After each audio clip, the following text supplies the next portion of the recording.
Welcome to Ireland with Michael. I'm Michael Laundra, and in this show I get to tell you everything I love about my home country the best way I know how, through music. Behind me are the Blasket Islands, among the many dramatic vistas to be found along the Dingle Peninsula and home to an abandoned village harkening back to a way of life now lost. The people all across this strip of land into the sea couldn't be more welcoming nor more talented. Not only are the streets of Dingle town filled with music, but the artisans to be found around every corner have spent their lives honing their trades. Whether it be cheese, whiskey or gold, their creation best tells the story of this peninsula.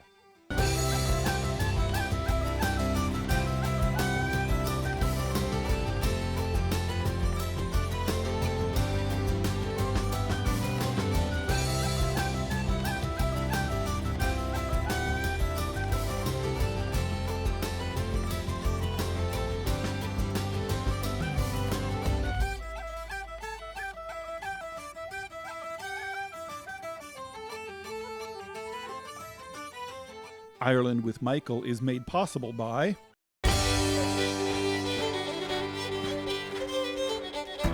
whether travelling to Ireland for the first time or just longing to return. There's plenty more information available at ireland.com.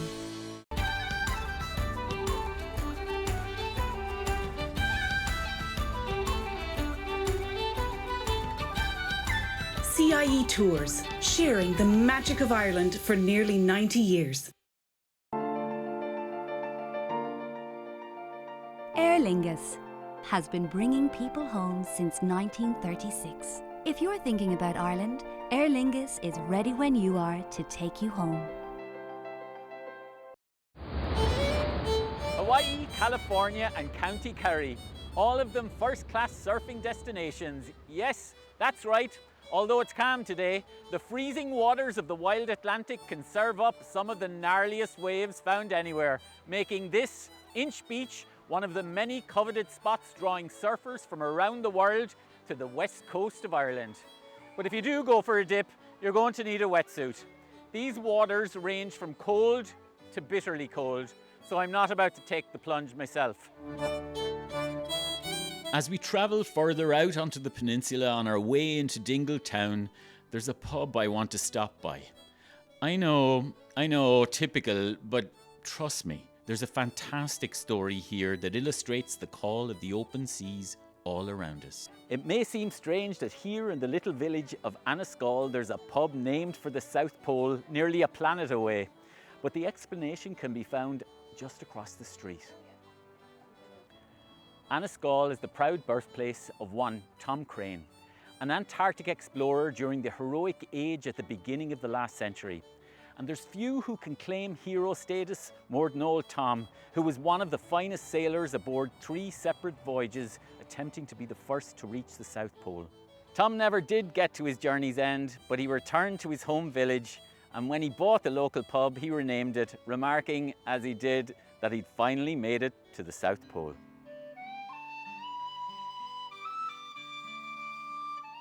I'm about ready for cheese and whiskey by now, but when Irish music legend Joanie Madden of Cherish the Ladies invites you over to her house, well, there's no saying no. Joanie Madden, there are musicians in my life that I love, and there are musicians in my life that are heroes to me, and you most certainly are one of those people. I'm so inspired by you. Thanks so much for having us in your home here in Ireland. Well, you showed up at the door, so I had to let you in. No, great to welcome you into my home. I know that recently the National Endowment of the Arts awarded you their Heritage Award, which is truly a remarkable but inevitable thing to happen to Joanie Madden. How does it feel to be honoured? Well, this is the big kahuna. As I said, it's like winning the Olympics. It's just, to me, to win it, not just for being an Irish American, but very important to win it for our culture. For me to say, because even though I play Irish music for a living, I've traveled around the world, the fact that I've been so fortunate to have the community, the Irish community in America, have been behind me since I started, and I'd be nowhere without them. So I'm thrilled to bring. There's only been 15 of the 500 or so people who have won this award that have been Irish musicians or dancers. So, it's wonderful to bring this to our community because seriously, you know yourself, where are we without a ticket? If they didn't buy tickets, if they didn't support us. We'd be nowhere. So, would you do me a favour? Would you play me a few tunes just to remind everybody why you got that award? Well, maybe, let's get jigging. Will we get jigging? I love a few jigs. Here we go. Woo, you jigging, Michael? I'm jigging.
Feeling absolutely inspired and with a jiggy spring in my step, at last I can see the clear waters of the bay and the bright facades of Dingle town, a place filled with artisans.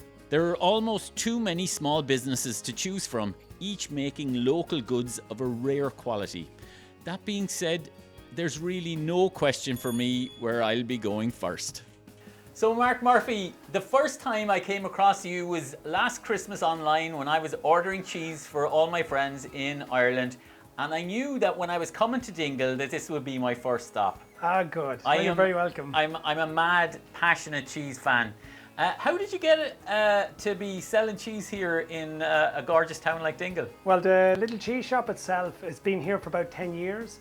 It's a great little shop, and what I try to focus on is just really showing off the cheese here from Ireland. So about 95% of the cheese always here is from Ireland, is from Irish cheesemakers. Can you tell me about Dingle cheese? You're known for dairy down here. The area, yeah, we're blessed with, we've a lot of dairy farmers, but then we would have a lot of, say, lamb farmers as well that might not necessarily be using their animals for cheese. Can you tell me about those cheeses?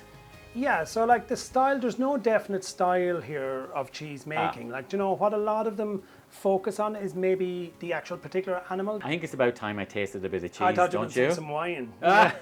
Too early in the day for that. Yeah. Now, one thing we'll start off with this one here. This one will be an aged Gouda from Killorglin. Killorglin is about a half an hour from here. This itself would be, it's a 3-year-old Gouda, so it's a little over 3 years. Lovely and rich. Lovely and nutty as well. Ooh. Like when anyone that's looking at this, like when you're thinking of Ireland, you should be thinking about the reason why we have such great grass is because of all the rain we have, the lovely damp climate. It makes great grass, then it makes great cheese. Then we'll give you, a little taste of this guy here. This will be Carlow sheep. So we're gone up the country now a little bit. So we're going up, say, southeast Ireland. Closer to where I'm from. Yeah, and myself. Yeah, I'm from County Carlow. Oh, myself. Yeah. This one's about a month old, lovely sort of sweetness to that. Yeah, sweet. What you're going to find with the cheese industry in Ireland, you're probably going back about 45 years when we've seen the rise of the artisan cheesemaker in Ireland. And all of them that's here, there's now about 80 cheesemakers in Ireland. What we try to do when people come in here as well, is we try to educate them a little bit about Irish cheese. So, yeah, I hope you love that. Well, just know that I'm going to be back. Yeah. The combination of Dingle and a load of cheese. And wine. And wine. Yeah. Don't forget that. Thanks. Thanks, Michael. A pleasure meeting you. With cheese in hand, I walk just down the street to a place where that local dairy is being put to a slightly sweeter use. At Murphy's Ice Cream, you'll find flavours that can't be found anywhere else, and that's because the ingredients come from right here. So, Sean, I know Kerry accents, and you do not have a Kerry accent. Would you like to explain to me? I grew up in New York, just outside of New York City, and as the son of two immigrants. So my dad was from Cork, and I grew up there always hearing about this magical place of Ireland, you know, and I didn't come over till I was 18. Oh, right. Amazingly, yeah, because we didn't travel that much. This is way back in the, you know, centuries ago. Yeah, when back I was in the that, day. Right, exactly. And then finally came over and just fell in love with the place. It's just amazing, do you know? So, it's grown over the years. What is at the heart of Murphy's Ice Cream? So look, it started out with us coming over, tasting the dairy over here and saying this dairy is like unlike anything we've tasted anywhere in the world. You know, it's just agree. better than anything. And so we were looking at featuring the dairy. And then we grew from there to featuring the brown bread, the local gin, any other products that are, you know, specific to this place or to Ireland in general. So, Did you say that your ice cream is flavoured with local gin? with local gin, 100%. They bring us the gin from the distillery in a jug with all the fruits and berries and botanicals still in. Wow. We leave it 2 extra weeks, mix it into the ice cream, and so it just goes like that in your mouth when you're eating it. I have to try the gin.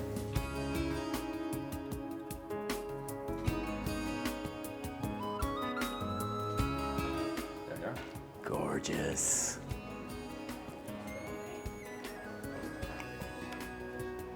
Oh my God, that's gorgeous. That gin ice cream really tastes like the real deal. Okay, so you've got the first wash still in there, the furthest one away. That's the I've first. traced Murphy's ingredient back to its source for a tour of the Dingle distillery, What about over here? You've got the where their first batch of whiskey has just come out of the cask. there and through distillation. I was met by none other than the master distiller himself, Graham Cool.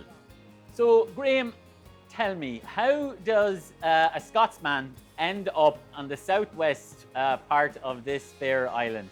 I made whiskey for 25 years in Scotland, in Speyside, and when the opportunity came up to move to Dingle, to the distillery in the town, I just grabbed it with both hands. It was I an mean, ideal opportunity. you couldn't pick a more gorgeous place to stay and work, right? Make No, your life. It's beautiful, you know, what a lovely community. We've been welcomed with open arms, you know, a Scotsman coming to tell the Irish how to make whiskey, of all things, but I tend to play that down. I don't I hear overplay ya. my cards. Now, I will say that I'm all too familiar with Dingle gin. I mean, really familiar with Dingle gin. Well, can you tell me a bit about the Dingle whiskey that you've been making and what makes it so special here in this beautiful part of the world?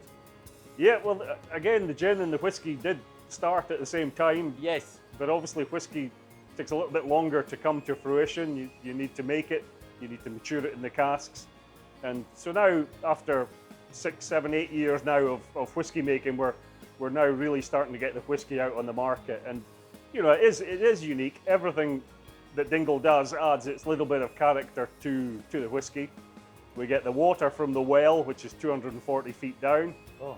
And then obviously we make it with the traditional equipment that we have here. And then we mature it in hopefully what I think are some of the best casks in the world. Well, after a day of touring around a whiskey factory, there's only one thing for it. Graham, Definitely. sláinte. Sláinte.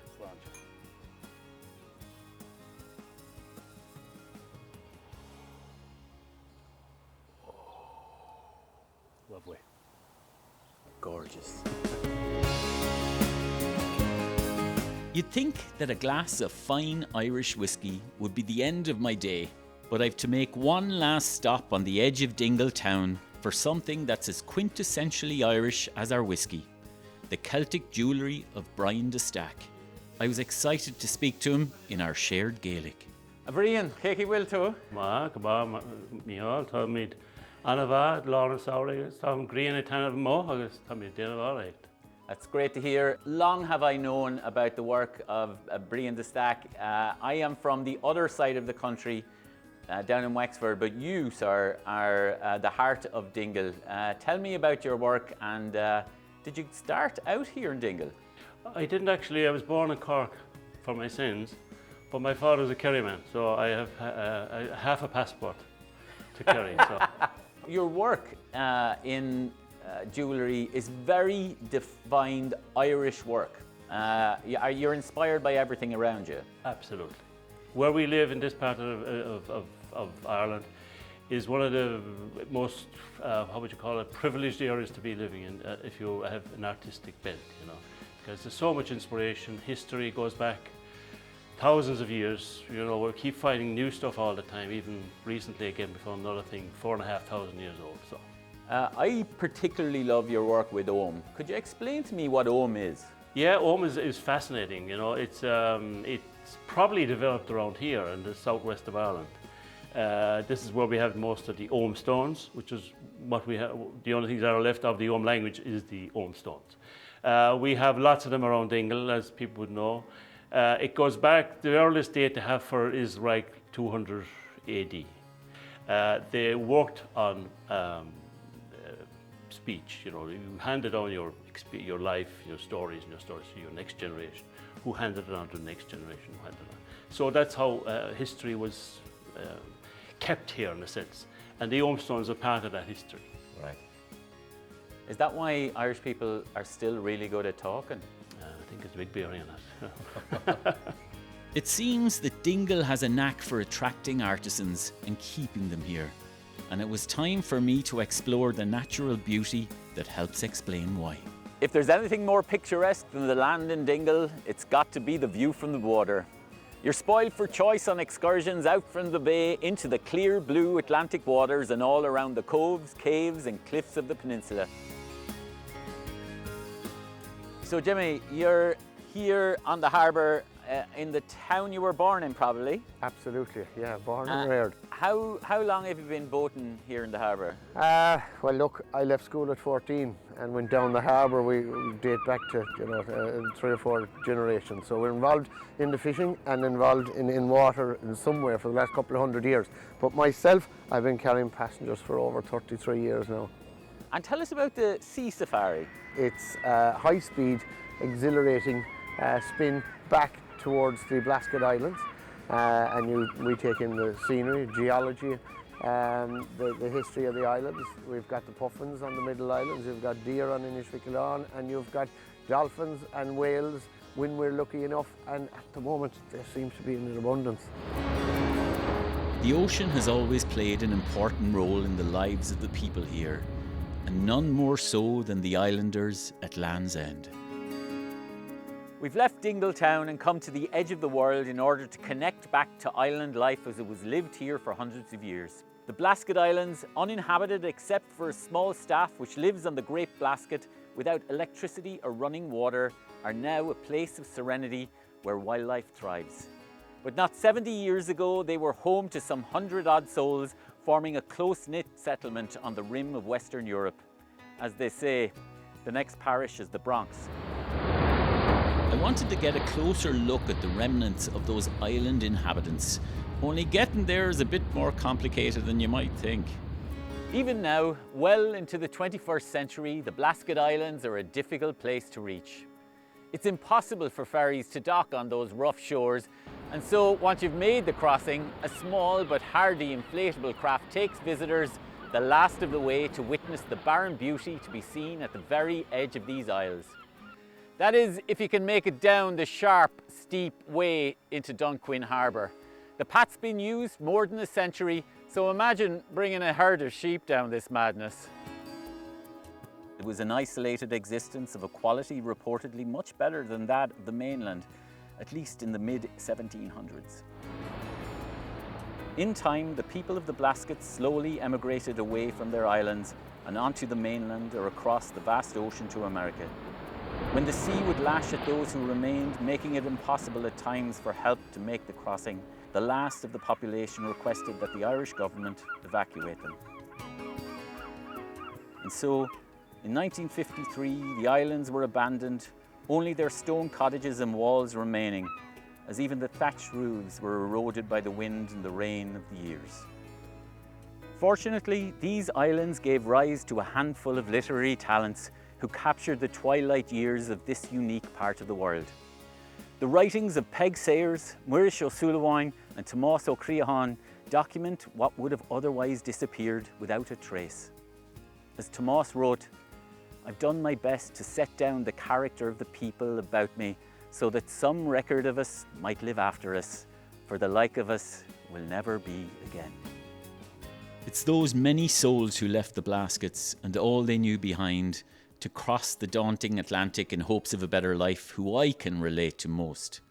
For them, I wrote this song. The captain leads an ancient prayer for the souls who pay the dearest fare, and bowed our heads to pray that he would carry us to home. For home is what this land will be, and the other I may never see. At least from hardship I'll be free in America. And in my heart I'll hold this land to me forever green, and I can see my dream unfold in America. The story of the Blaskets is a heavy one, but as we've seen today all about Dingle town, Irish culture is alive and thriving. So, to the centre of Irish life I return once more, the pub. This one owned by a friend, the young David Geaney, who keeps Irish tradition alive in his feet. Hup!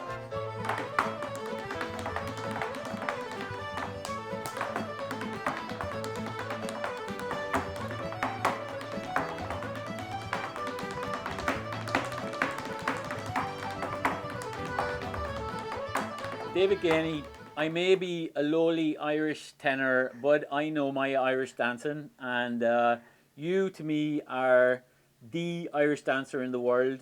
We are here in your pub in one of my favourite parts in the world where you learned to be a dancer. So yeah, I started when I was about 5 or 6 years of age. I followed my older sister Susie into Irish dancing. She won a medal at a competition and I just wanted the medal. It could be in any sport, anything at all, I just wanted the medal.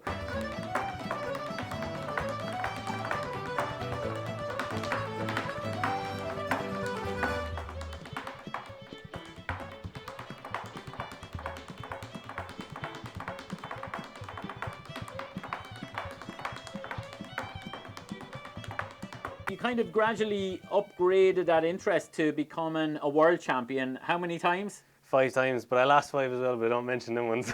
Yeah, you won 5 world titles. I mean, that's pretty impressive. In your pub, in the middle and the heart of Dingle town, you perform here almost nightly during the holiday season, the summer season. Probably for the summer season. It's about 9 months in Ireland. There's like a 9-month summer season in Dingle and 3 months in winter.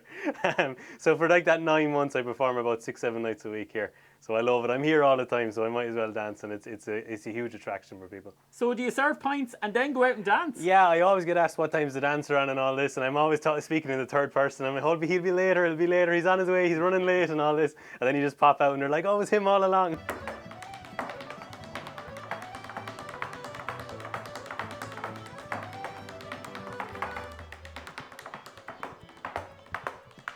So you don't only perform here in the pub. I know that in the very near future you're heading out into North America. I'm particularly excited because you're coming to my local theatre in Iowa, and I'll get to see this new dynamic show that kind of mixes tradition but is heading very much into the future. Tell us about it. Absolutely, yeah. The show is called Velocity. So it's all about the evolution of Irish music and dance down through the years. So it starts back in the old traditions of Sean-nós, which is the old style, the dancing masters, and all these are centuries old, but we move it forward through the years.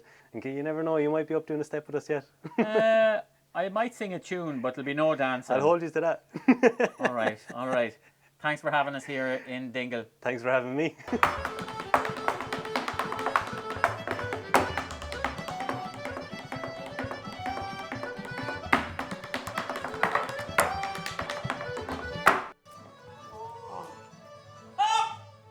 Thanks for joining me on my travels around Dingle Peninsula.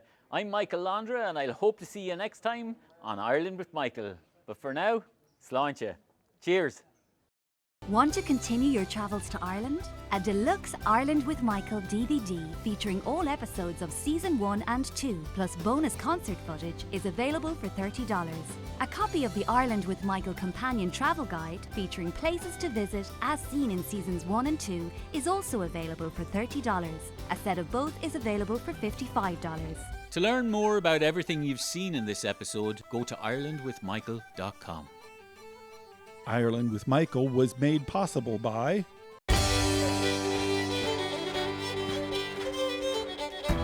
Whether travelling to Ireland for the first time or just longing to return, there's plenty more information available at Ireland.com.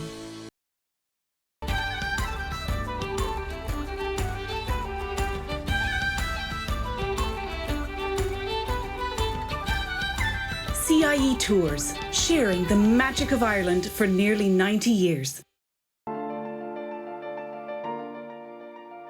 Aer Lingus has been bringing people home since 1936. If you're thinking about Ireland, Aer Lingus is ready when you are to take you home.